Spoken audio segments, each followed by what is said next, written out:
Bismillahirrahmanirrahim. Assalamualaikum warahmatullahi wabarakatuh. Halo teman-teman semuanya, perkenalkan nama aku Nabila Rahimatul Mutahharo, mahasiswa Prodi Pendidikan Bahasa Arab, Fakultas Pendidikan Bahasa dan Sastra, Universitas Pendidikan Indonesia. Saat ini aku ditugaskan oleh salah satu dosen aku untuk menyampaikan beberapa materi mengenai akhlak atau akidah. Nah, di kesempatan ini aku mau menyampaikan satu materi yang mungkin dan pastinya sangat relate ataupun nyata di kehidupan kita sebagai mahasiswa sekarang, yaitu mengenai quarter life crisis yang diiringi dengan doa, ikhtiar, dan tawakal. Mungkin ada beberapa orang yang sudah mengetahui apa itu quarter life crisis, dan ada juga yang belum mengetahui. Nah, teman-teman semuanya, eh, fase fase ini quarter life crisis itu merupakan fase di usia 20 hingga 30 tahun, khususnya para pemuda yang mengalami transisi perubahan, tetapi bukan hanya dari segi biologis ataupun psikologis, melainkan mereka mengalami perubahan atau transisi dari segi tekanan ataupun perubahan sosial. Di antaranya itu kemandirian finansial, kesuksesan, masa keemasan, ataupun dalam hal pernikahan. Nah, dalam perspektif Islam, fase quarter life crisis ini disebut dengan fase syabab atau pemuda, di mana pemuda ini itu merupakan mereka harus mengisi dan menyibukkan dirinya dengan produktivitas, bukan keputusasaan. Nah, mengapa Islam menganggap ini sebagai masa keemasan? Karena Islam itu menyuruh kita sebagai pemuda tidak boleh bermalas-malasan, tetapi harus mengisi dengan produktivitas. Nah, kemudian fase ini tuh sebenarnya wajar ya teman-teman, apalagi untuk kita di usia 20 hingga 30 tahun, karena enggak semua kesuksesan itu harus kita gapai di umur 20 hingga 30 tahun. Karena ada juga mereka yang mencapai kesuksesannya atau mencapai kemandirian finansialnya di usia 30 tahun ke atas gitu teman-teman. Dan di era digital, krisis ini itu diperparah oleh media sosial yang memicu budaya membanding-bandingkan atau membanding-bandingkan diri sendiri dengan orang lain, atau bisa kita sebut dengan social comparison. Nah, dari kebiasaan ini, akibatnya banyak pemuda muslim mereka tuh merasa hampa, kehilangan arah, bahkan mengalami tekanan sosial yang mungkin begitu banyak dan begitu berat. Dalam perspektif Islam ini, usia 20 hingga 30 tahun bertepatan dengan fase syabab kalau dalam Islam itu, yang artinya pemuda yang telah mendapatkan atau telah mencapai situasi atau status mukallaf, yaitu beban tanggung jawab, dibebani oleh tanggung jawab hukum syariat. Islam memandang masa muda ini sebagai masa keemasan, bukan sebagai masa krisis, teman-teman. Kenapa? Karena Islam itu fase ini tuh menyuruh pemuda untuk menjadi dirinya sebagai orang yang produktif atau mengisi kekosongan dirinya dengan produktivitas, bukan keputusasaan. Oleh karena itu diperlukan sebuah panduan spiritual yang mengintegrasikan dengan konsep doa, ikhtiar, dan tawakal sebagai solusi yang komparatif dalam menghadapi gejolak emosional bagi pemuda tersebut, agar para pemuda tersebut tetap berada di jalur keimanan dan tidak putus asa ataupun mungkin kepikiran untuk melakukan hal-hal yang tidak wajar. Dari materi ini pastinya ada beberapa masalah yang harus kita kupas ya teman-teman, yang harus kita jelaskan. Yang pertama itu kita harus mengetahui dulu definisi dan faktor-faktor pemicu quarter life crisis ini pada generasi muda, khususnya muslim pada zaman sekarang. Nah, kemudian kita juga harus melihat kisah-kisah atau mengetahui kisah-kisah para sahabat Nabi Shallallahu Alaihi Wasallam sebagai motivasi bagi diri kita sendiri, khususnya para pemuda, agar kita juga bisa yakin bahwa ada orang yang bisa melalui fase ini, fase quarter life crisis ini. Berarti kita juga bisa melaluinya. Kemudian yang selanjutnya itu kita harus mengetahui bagaimana konsep integrasi dari doa, ikhtiar, dan tawakal ini diaplikasikan sebagai solusi dari fase quarter life crisis. Nah teman-teman, terus ada juga faktor dari fase quarter life crisis ini, ada dua, yaitu faktor eksternal sama faktor internal. Kalau faktor eksternal itu biasanya dari media sosial. Kenapa? Karena banyak banget dari kita yang melihat kenikmatan di media sosial, kenikmatan pendek yang emang cuma diedit juga gitu. Itu tuh bisa kita sebut dengan social comparison.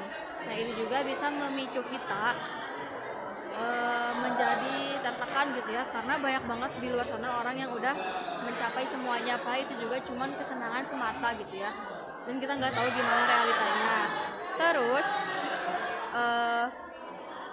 dalam Islam itu sebenarnya kita emang gak boleh diajarkan buat kufur nikmat, karena sesuai dengan ajaran hadis Nabi Muhammad SAW, yaitu lihatlah kepada orang di bawahmu, jangan kepada orang di atasmu, karena itu akan memicu ketidakbersyukuran kita atas nikmat yang telah Allah berikan.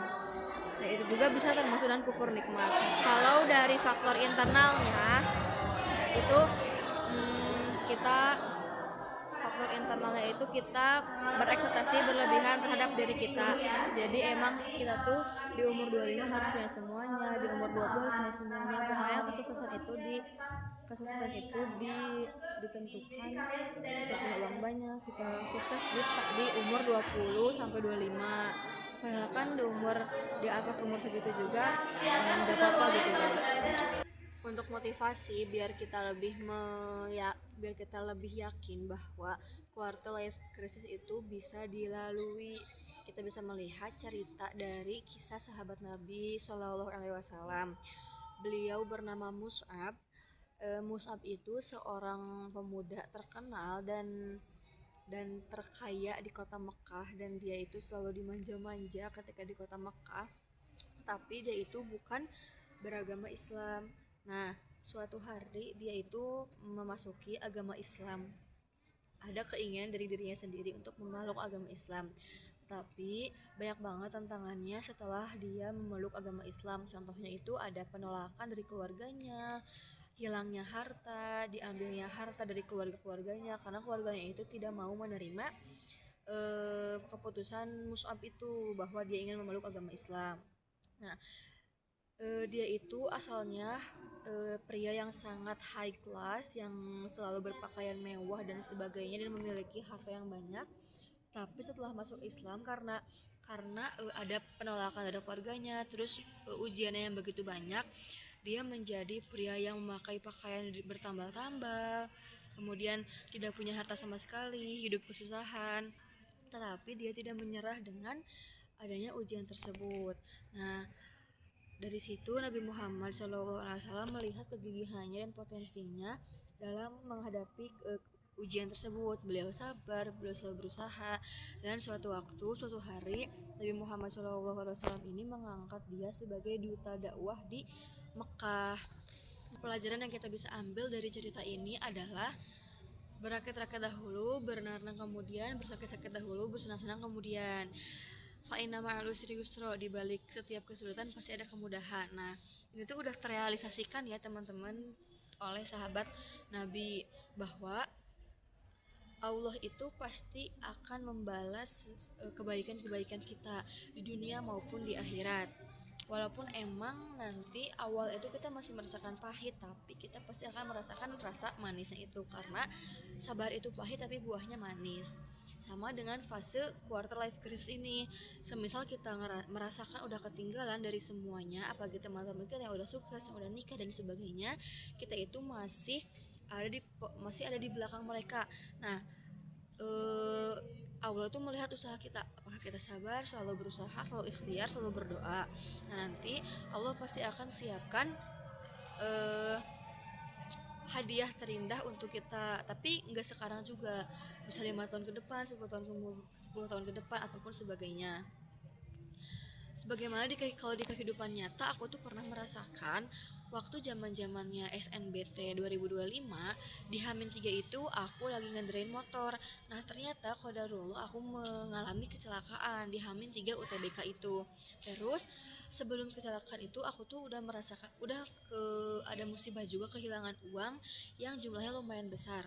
Nah, di situ tuh mikir juga, awalnya sempat ngeluh, ya kenapa ini ujian datang terus-terusan, uang hilang dengan jumlah yang begitu besar, terus kecelakaan di H-3 UTBK yang jaraknya itu lumayan jauh dari pondok aku ke UPI ini.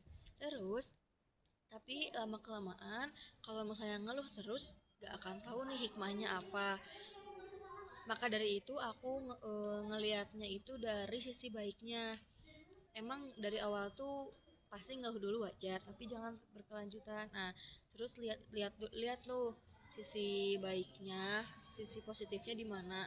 Aku tuh mikir-mikir lagi, oh mungkin ini tuh balasan, atau mungkin rencana terindah dari Allah biar aku lulus UTBK. Aku tuh selalu berdoa semoga hadiahnya UTBK gak bawa uang hilang, semoga diganti dengan UTBK lulus, semoga diganti dengan yang lebih. Nah, alhamdulillah ketika UTBK dengan kondisi yang setelah kecelakaan itu, aku berusaha belajar, terus berusaha dengan jarak yang jauh naik motor dengan keadaan kaki yang emang belum sembuh total, masih 3 hari setelah H+3 kecelakaan. Nah, berdoa semoga dimudahkan UTBK-nya. Alhamdulillah SNBT yang dilancarkan. Alhamdulillah ketika pengumuman itu aku mendapatkan hasil yang lolos. Nah, aku tuh mungkin, oh di sini aku makin yakin bahwa positive thinking dan berdoa itu sangat-sangat penting. Doa, ikhtiar, dan tawakal itu sangat-sangat penting. Jadi sebesar apapun musibah atau ujian kita, jangan sampai mengeluh terlalu banyak, mengeluh berlebih-lebihan. Mengeluh boleh, tapi secukupnya aja. Sisanya kita pikirkan apa hikmah yang bisa kita ambil dari kejadian atau musibah yang kita terima. Mungkin di fase ini sekarang kita masih ada di belakang, kan roda kehidupan itu berputar ya. Kita terus berusaha aja, terus sabar, terus fokus on our process, jangan lihat proses orang lain, karena itu yang bisa menghambat kesuksesan kita. Karena sukses itu nggak harus kita dapat di umur 20 ataupun 25 tahun. Dari 3 konsep ini, dari doa, ikhtiar, tawakal, udah jelas bahwa dari quarter life crisis ini sangat-sangat butuh 3 pilar ini: doa, ikhtiar, dan tawakal. Selalu berdoa, selalu bermunajat kepada Allah, selalu serahkan semuanya kepada Allah, bahwa karena kita juga hamba yang perlu pendekatan kepada Allah, yang perlu doa kepada Allah. Doa itu bukan kewajiban tapi kebutuhan kita. Kemudian ikhtiar, karena doa doa tanpa ikhtiar itu omong kosong, dan ikhtiar tanpa doa itu sombong. Jadi harus seimbang dua-duanya. Kalau udah doa, jangan lupa ikhtiar semaksimal mungkin, karena Allah juga tahu siapa hamba yang bisa berikhtiar dengan maksimal dan mendapatkan hasil yang maksimal, karena usaha itu tidak akan mengkhianati hasil. Kemudian setelah ikhtiar, kita tawakal, berpasrah kepada Allah terhadap untuk hasilnya dan untuk segala-galanya. Karena untuk ikhtiar itu di ranahnya kita sebagai hamba, tapi untuk di hasil itu ranahnya Allah Subhanahu wa taala sebagai Tuhan kita atau sebagai pencipta kita yang menentukan segalanya. Karena ada juga dalil di Al-Qur'an yang artinya itu, belum tentu yang baik menurutmu itu baik menurut Allah, tapi yang baik menurut Allah itu pasti baik menurutmu atau menurut hambanya. Terus juga ada dalil yang menjelaskan tentang ikhtiar kita. Allah akan mengubah keadaan suatu kaum jika kaum itu sendiri mengubahnya. Jadi harus ada usaha dari kitanya dulu. Misal dari kepintaran, kita sekarang tuh masih dalam tahap kurang pintar gitu, masih dalam tahap belum sepintar orang lain. Kita berusaha dengan belajar sungguh-sungguh dan sebagainya, berdoa terus-terusan, karena ada juga ketetapan yang bisa kita ubah dari kepintaran, dari ekonomi, kita bisa memutus rantai kebodohan atau rantai kemiskinan itu dengan cara bersungguh-sungguh atau ikhtiar. Nah, mungkin segitu saja materi yang bisa aku sampaikan. Kurang lebihnya mohon maaf apabila terdapat kesalahan dalam pengucapan. Mungkin video ini bisa menjadi pengingat atau motivasi bagi teman-teman yang sedang kehilangan arah, khususnya di rentang usia 20 sampai 30 tahun ini. Oke. Yumkin hadza minni afwan ala kulli khata wal akhir syukran ala ihtimam minkum. Wassalamualaikum warahmatullahi wabarakatuh.